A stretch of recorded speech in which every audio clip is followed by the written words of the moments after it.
Section 48।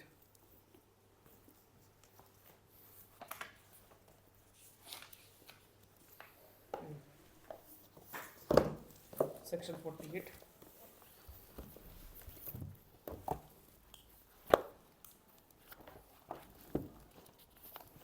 क्या है 48 में? Obligation of person making arrest to inform about arrest etcetera to relative और friends.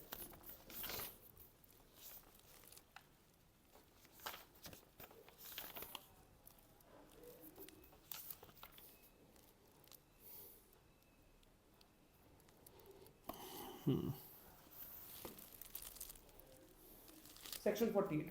Obligation of person making arrest to inform about arrest, etc. to relative or friend. Every police officer or other person making any arrest under this Sanhita shall forthwith give the information regarding such arrest and place where the arrested person is being held to any of his relative, friends, or such other person as may be disclosed or nominated by the arrested person for the purpose of giving such information, and also to the designated police officer in the district. Subsection 2. पहले first पे आओ। Every police officer or other person making any arrest under this Sanhita shall forthwith give information regarding such arrest and the place where such arrested person is being held। ठीक है, उसके arrest की जानकारी और arrest करके उसको कहाँ पे निरुद्ध किया गया है उसकी जानकारी, उसके रिलेटिव्स को, ठीक है, उसके फ्रेंड्स को, है ना, या ऐसे कोई अन्य व्यक्ति को जिसको डिस्क्लोज की जाती है, नॉमिनेट करता है अरेस्टेड पर्सन। डिस्क्लोज मतलब उसको बताना, अच्छा, है ना। The purpose of giving such information and also to the designated police officer in the district. जो डेजिग्नेटेड पुलिस ऑफिसर है उसको भी बताना है। ठीक। Subsection 2. The police officer shall inform the arrested person of his right under subsection 1 as soon as he is brought to the police station. ठीक है, Subsection 3. आया समझ में? Police officer shall inform the arrested person of his rights. एक सवाल आता है, इसमें लिखा है जैसे ही वो पुलिस स्टेशन में ले जाए, लेकिन ऊपर वाले अपन ने देखा जिस भी जगह वो रख रहे हैं उसको, तो अगर सवाल दूसरी क्या जगह- है उसमें बताओ। तो दूसरी जगह रख रहे हैं तो जब वो नहीं बताएंगे। जहाँ भी रख रहे हैं भाई, अरेस्ट किया है, अरेस्ट करने के बाद कहाँ लेके आए हैं, हाँ, ये बताना है। अब ये बताने के लिए वो बता रहे हैं ना कि आप उनके आप बता दो भैया, कि रिलेटिव को बता दो, फ्रेंड को बता दो, या किसी अरेस्टेड पर्सन ने बोला कि साहब उसको बोल दो आप, ठीक है, तो उसको बोल देगा वो। ठीक। आया समझ में? कोई दिक्कत नहीं। Subsection 2 में ले लिखा ना as soon as he is brought to the police station।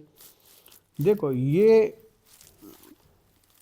as soon as he is brought to the police station, जो ये शब्द है ना भैया, इसकी प्रैक्टिकली कोई व्याख्या है सच नहीं है। कायदे से देखा जाए तो जैसे ही वो पुलिस स्टेशन लाया जाता है उसको बता देना चाहिए कि भैया आपके ये अधिकार हैं, ठीक है, ये पुलिस की ड्यूटी है।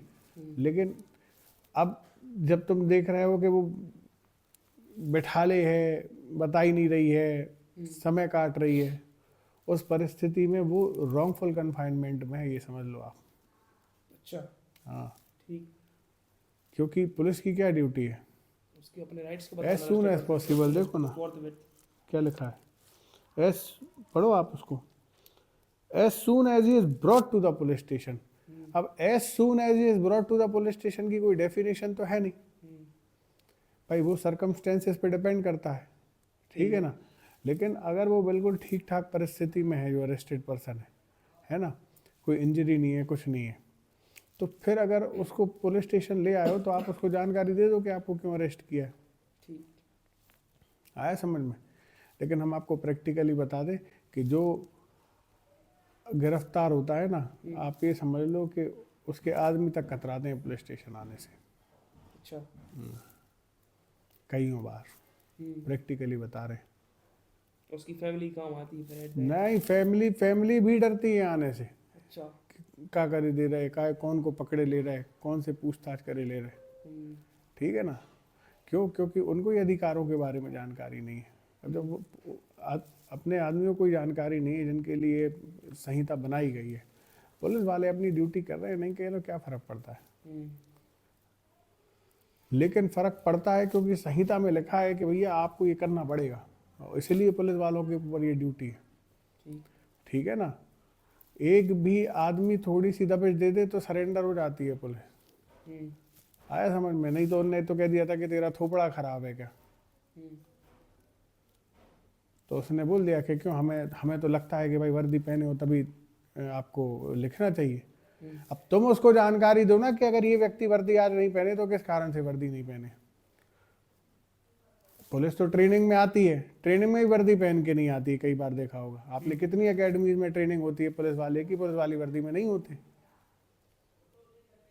तो वहां पे उनके रूल्स बताते हुए ना कि भैया आपको वर्दी में होना है कि नहीं होना है, और वहीं कोई सीनियर ऑफिसर आता है तो कैसी भी परिस्थिति हो सब वर्दी में होते हैं।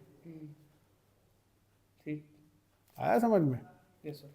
तो कुछ जगह होता है कि वर्दी में नहीं होते, कुछ सरकमस्टेंसेस ऐसे हैं, परंतु पुलिस स्टेशन में ही अगर कोई पुलिस एफआईआर लिख रही है, ठीक है ना, क्योंकि वहाँ पर लिखा जाता है कि इस व्यक्ति ने ऐसे एफआईआर लिखी है, ठीक है ना, जो एफआईआर को लिखता है ना उस व्यक्ति का नाम भी लिखा होता है भी, और उसका तक एग्जामिनेशन होता है, हम आपको बता दे रहे हैं practically.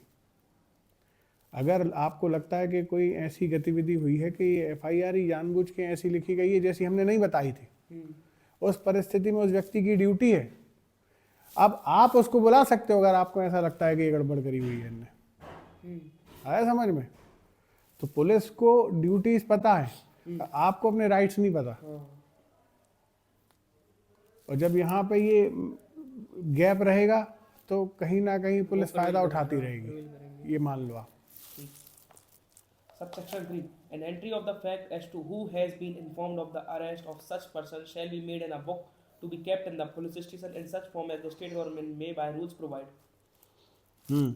Entry of the fact as to who has been informed of the arrest of such person shall be made in the book to be kept. अब वो ही आ जाए तो उसकी एंट्री करा लेते हैं,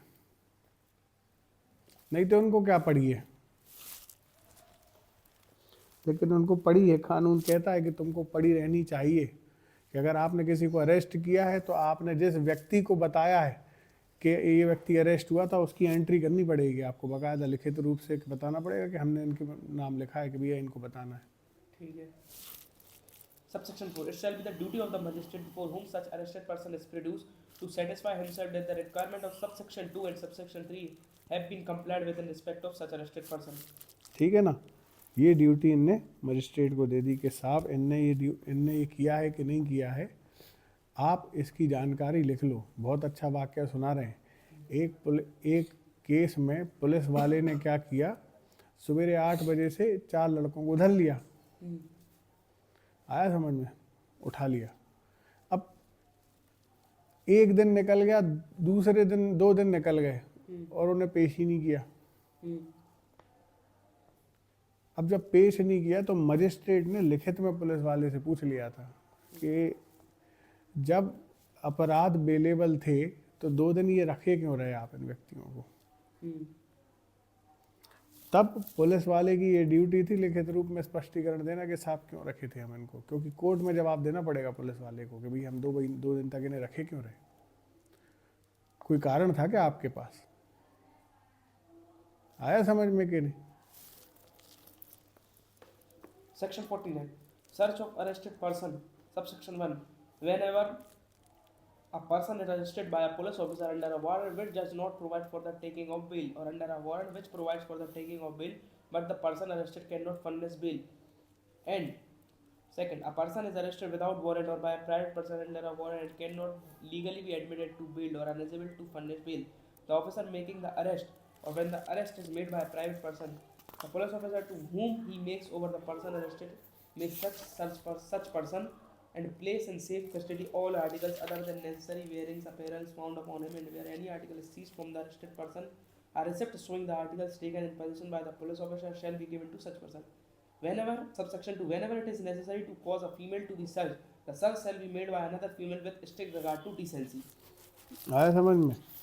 देखो यहाँ पे क्या लिखा है, जब किसी व्यक्ति को पुलिस ऑफिसर ने अरेस्ट किया है या किसी व्यक्ति को वारंट के साथ या बिना वारंट के अरेस्ट किया है, अब उसको बेल लेनी चाहिए थी, अब लेकिन वो बेल क्या कहते हैं प्रोड्यूस ही नहीं कर पा रहा, ठीक है, तो फिर अब इस व्यक्ति को आपको क्या करना पड़ेगा, कस्टडी में लेना पड़ेगा, या आपने जिसको बिना वारंट के अरेस्ट किया है उसको आपको कस्टडी में लेना पड़ेगा। तो जो व्यक्ति अरेस्ट कर रहा है, ठीक है ना, और अगर प्राइवेट व्यक्ति ने अरेस्ट किया है तो प्राइवेट व्यक्ति एक पुलिस ऑफिसर को पुलिस स्टेशन में जाके सुपुर्द कर देगा उस आदमी को कि भैया तू जा, अब हमारी जिम्मेदारी खत्म हो गई, क्योंकि प्राइवेट पर्सन तो पुलिस ऑफिसर नहीं है ना। हाँ, अब उसने देख लिया कि ये ऊपर की परिस्थितियां हैं। ठीक। अब आपने जब उसको अरेस्ट कर लिया है तो भैया क्या पहने हैं, अंगूठी पहने, सोना पहने, चांदी का कुछ पहने हैं, XYZ कोई भी आर्टिकल रखे हैं, पैसे रखे हैं, पर्स रखे हैं, ठीक है, ये सारी चीज़ें वो होती हैं उसके पास। तो उस व्यक्ति को इन पर्सन सर्च किया जाता है और जो भी चीज़ें उससे पाई जाती हैं, है ना, देखो वहाँ पे लिखा हुआ है necessary wearing apparel found upon him and where any article is seize, कोई अगर कोई आर्टिकल जब्त किया जाता है पुलिस के द्वारा तो इन सब चीज़ों की क्या होती है, एक रसीद दी जाती है पुलिस ऑफिसर के द्वारा कि भैया ये तुम्हारी चीज़ें हमारे पास में है कस्टडी में। ठीक। प्राइवेट पर्सन को ये राइट नहीं है ये सब करने का, ये पुलिस, और क्योंकि प्राइवेट पर्सन नहीं नहीं बिल्कुल नहीं है। पुलिस ऑफिसर प्राइवेट पर्सन ने अरेस्ट करके पुलिस ऑफिसर को दे दिया, अब पुलिस ऑफिसर का ये काम है, कस्टडी में पुलिस ऑफिसर ही रखेगा। ठीक sir. Subsection 2, whenever it is necessary to cause a female to be searched, the search shall be made by another female with strict regard to decency. अगर आप महिला को सर्च कर रहे हो तो तुमने, हालांकि देखो महिला के सर्च की डिसेंसी की बात अगर करें और प्राइवेसी की बात करें तो छोटी छोटी जगह इस बात का ध्यान रखा जाता है। तो जेल में हो तो तुम भूल जाओ कि पुरुष के सामने कभी ऐसे सर्च होती है, ठीक है, तुमने देखा होगा एयरपोर्ट्स हो गए, कितनी सारी चीज़ें हो गई। हाँ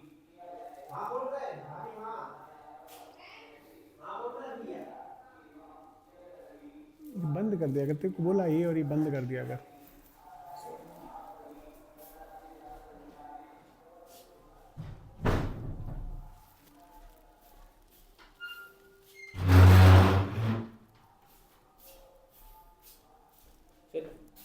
ठीक है ना, तो जितनी भी चीज़ें आपसे जब्त की गई उसकी आपको एक रसीद दी जाएगी। ठीक है। और महिलाओं को सर्च करते समय बहुत उनकी डिसेंसी का ख्याल रखा जाएगा। ठीक sir. Section 50, power to seize offensive weapons.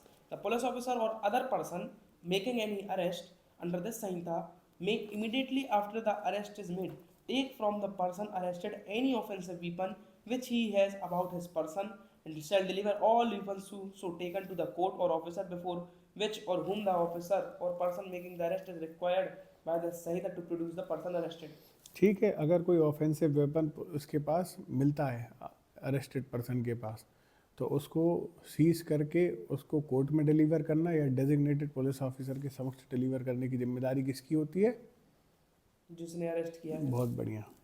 इसमें से पुलिस ऑफिसर तो है ही, अदर पर्सन इसमें प्राइवेट पर्सन भी हो जाएगा, बिल्कुल मजिस्ट्रेट भी भाई, हो जाएगा।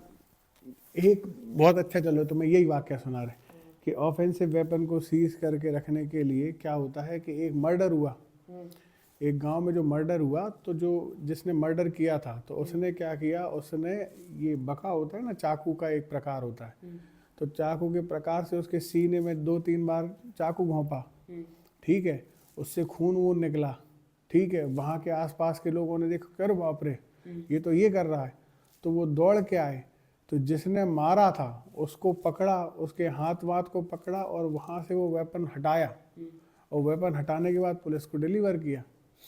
ठीक है, आया समझ में। तो ये प्राइवेट पर्सन कर सकता है। अब तुम परिस्थितियाँ अलग अलग प्रकार की होती हैं, ठीक है, कायदा तो यही है कि भैया आपने पकड़ा और आपने उस अपराध को बचाने का प्रयास किया और जो भी वहाँ पे चीज़ पाई गई जिससे अपराध हुआ है वो पुलिस को डिलीवर करो, उसमें कोई बड़ी बात नहीं है ना। लेकिन कभी कभी परिस्थिति ऐसी होती है कि इतना खूंखार है आदमी कि तुम्ही को खतरा हो जाएगा जान का, तो ऐसी परिस्थिति में आदमी बचता है। आया समझ में। हमने एक चीज़ पढ़ी थी इसमें, अदर पर्सन मजिस्ट्रेट को भी देता है इसमें, तो मजिस्ट्रेट भी इंक्लूड है ना अदर पर्सन में।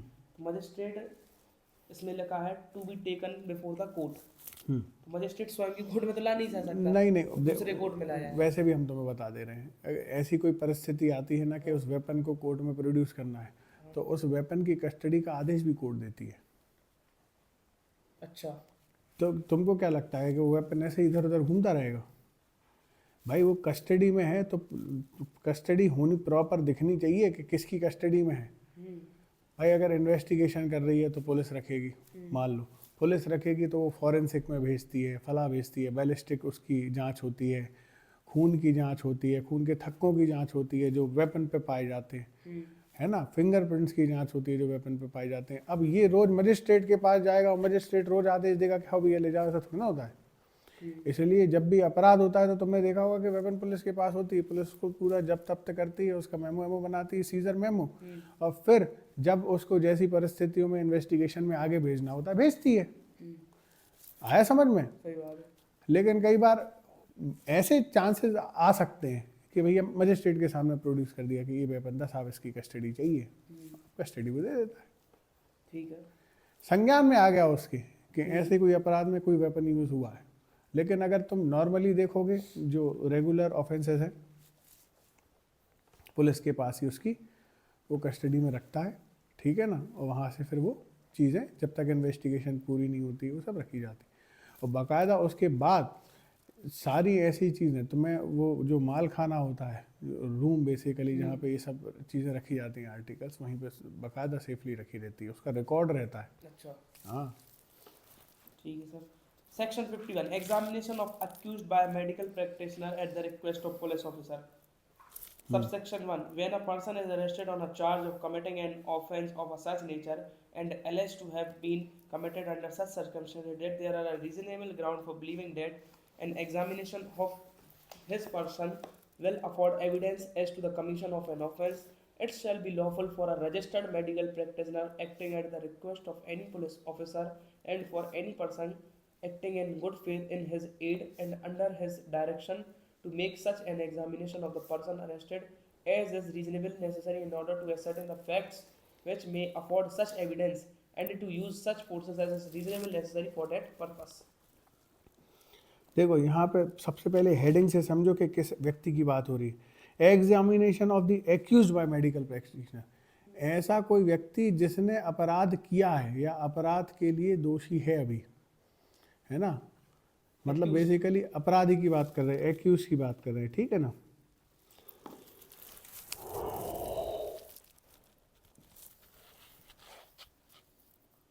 अरेस्टेड पर्सन में दोनों आ जाते हैं, एक्यूज भी आ जाते हैं, प्रिवेंटिव डिटेंशन वाले भी आ जाते हैं, लेकिन एक्यूज में वही आते हैं जिन्होंने कुछ अपराध किया है। हाँ, प्रिवेंटिव डिटेंशन में भी अपराधी आते हैं बेटा, मतलब कि जिनको आपने रखा है ना कि भैया इनको डिटेन करना है, डिटेन किसको करोगे आप, लेकिन उनको किसी जिससे चार्ज पे नहीं कर संभावना सकते, है, संभावना है ना। तो सस्पिशन भी तो आता ही है ना बेटा।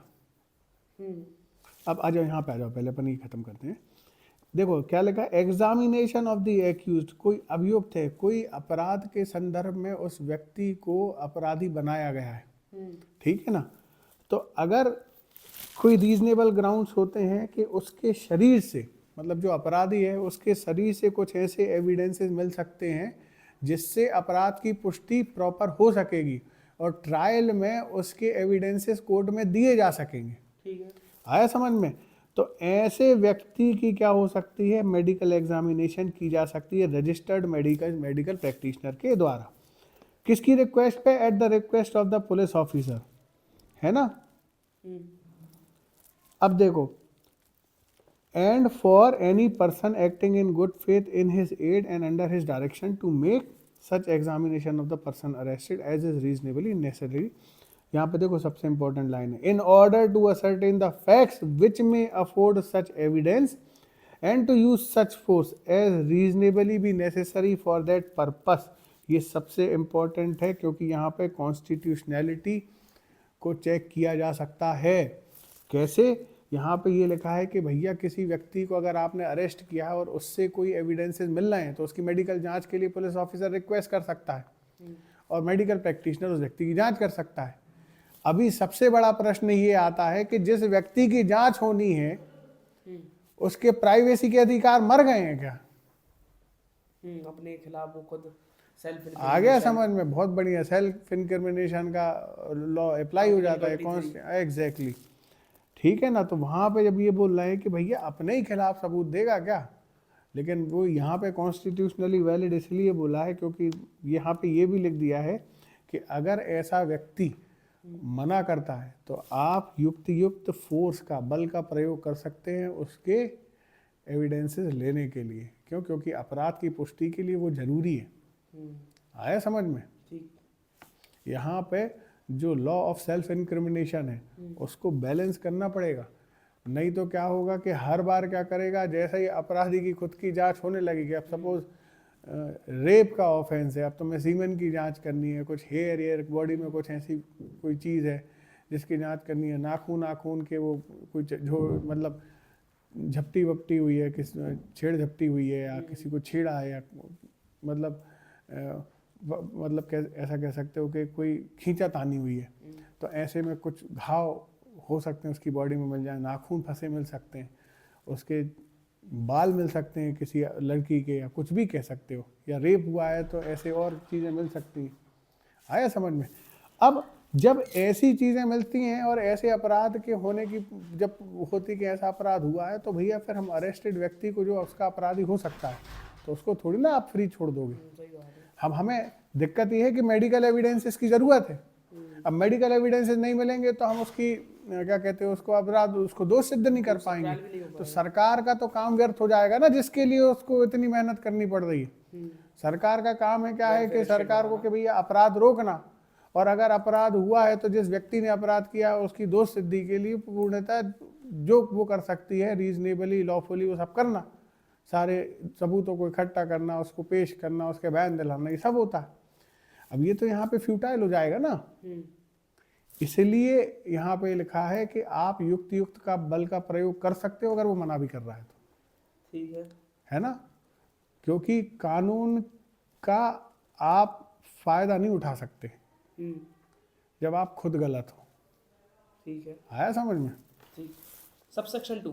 Whenever the person of a female is to be examined under this section, the examination shall be made only by or under the supervision of a female registered medical practitioner. देखो इनने क्या बोला है, supervision of a female registered medical practitioner. इसका मतलब ये है जो मेडिकल एग्जामिनेशन करेगा जरूरी नहीं है कि वो भी महिला हो, क्योंकि भैया स्पेशलिस्ट अलग अलग हो सकते हैं, जरूरी नहीं है कि महिला ही वही स्पेशलिस्ट मिले। इसलिए उन्होंने बोला है कि वहाँ पे ये पक्की बात है कि एक रजिस्टर्ड मेडिकल प्रैक्टिशनर फीमेल मिल जाएगी, उसके सुपरविजन में मेडिकल एग्जामिनेशन होगा। ठीक। बहुत सड़ी सी बात है, डॉक्टर्स भी ये बात समझते हैं कि भाई प्राइवेसी होती है और महिला की लज्जा का ध्यान रखना पड़ता है, ये तो सबको पता है। तो तुमने देखा होगा कि छोटे छोटी जो क्लिनिक्स भी होते हैं उसमें जब महिला की जांच हो रही होती है तो भले ही पुरुष कर रहा है, भले ही मेल डॉक्टर कर रहा है, लेकिन तुमने देखा होगा कि या तो नर्स या तो फीमेल अटेंडर या तो फीमेल डॉक्टर होती है वहाँ, और इन एनी केस जब नहीं होती तो उसी के परिवार के लोग होते हैं अंदर क्लिनिक में, ये भी तुम देख लेना। वो उसका बेसिक कारण यही है। ठीक। आया समझ में? ठीक सर। एक ethical responsibility, professional responsibility doctor ने ले ली, और एक मॉरल और वो अपना वो हो गया सोसाइटल, वो भी हो गया कि नहीं ऐसा ध्यान रखना पड़ता है, वो करते हैं डॉक्टर्स। तुम देखोगे तो अपनी मम्मी लोग जाती हैं, सब जाते हैं, जरूरी थोड़ी ना कि महिला ही डॉक्टर जांच कर रही, लेकिन बच्चा खड़ा होता है उसका हस्बैंड खड़ा होता है या उसके घर वाले खड़े होते हैं, जांच कर रहे होते हैं। ठीक। Subsection 3. The registered medical practitioner shall without any delay forward the examination report to the investigating officer. है ना, रजिस्टर्ड मेडिकल एग्जामिनर अपनी जैसी जांच कर देता है उसके बाद जांच की रिपोर्ट भेज देता है, वही जो ऊपर पुलिस ऑफिसर कोई, बिल्कुल, जो इन्वेस्टिगेशन ऑफिसर आईओ के पास जाती है। क्योंकि देखो अगर किसी एक अपराध की जांच कोई एक व्यक्ति कर रहा है तो सारी जानकारी उसको चाहिए ना, तो अब वही सब कुछ कर रहा होता है, तो आईओ के पास ही वो सब आती है इन्फॉर्मेशन। आईओ ही कलेक्ट करके पूरी चार्जशीट बना के क्या करता है, कोर्ट में पेश करता है। तो जो ऊपर पुलिस ऑफिसर है वो कोई ऐसा नहीं है कि किसी रैंक का होना चाहिए, कांस्टेबल भी हो सकता है। आईओ यार कांस्टेबल नहीं होता है। नहीं, जो अपन ऊपर पुलिस ऑफिसर देख के आया है, eight the request of police officer. हाँ, उस समय पे ऐसी व्यवस्था हो सकती है। पुलिस यहाँ पे पुलिस ऑफिसर की कोई रैंक नहीं बताई है। हाँ वही ना। नहीं, बिल्कुल नहीं भाई, कई बार ऐसा होता है जांच करने के लिए कांस्टेबल ही लेके जाते हैं। अच्छा। जैसे महिला आई, महिला ने कोई अपराध को उसने बता दिया कि भाई हमारे साथ ये हुआ है, सेक्सुअल असॉल्ट हुआ है, हमारे साथ रेप हुआ है, तो अब सबसे पहले पुलिस वाले क्या करेंगे, सबसे पहले पुलिस वाले एफआईआर लिखेंगे, तो ठीक है महिला का एग्जामिनेशन भी तो इतना इम्पोर्टेंट है। सही बात है। आया समझ में कि भैया लेडी अगर ऐसा कह रही है तो उसकी जांच तो करा ले हम।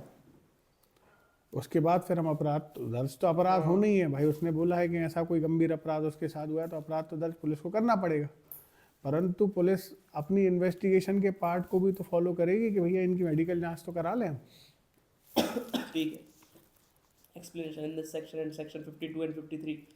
Examination shall include the examination of blood, blood stains, semen, swabs in case of sexual offences, sputum and sweat, hair samples and fingernail clippings by the use of modern and scientific technique, including DNA profiling and such other tests which the registered medical practitioner thinks necessary in a particular case. B. Registered medical practitioner means a medical practitioner who possesses any medical qualification recognized under the National Medical Commission Act 2019 and whose name has been entered in the National Medical Register or a state medical register under that act. देख लो इनने सब बोल दिया है कि कौन कौन सी जांच को भी एग्जामिनेशन बोला, शैल इंक्लूड मतलब कई जांचें होती हैं उसमें ये भी इंक्लूड है, सीमन की जांच। हाँ नहीं दे दो दे दो,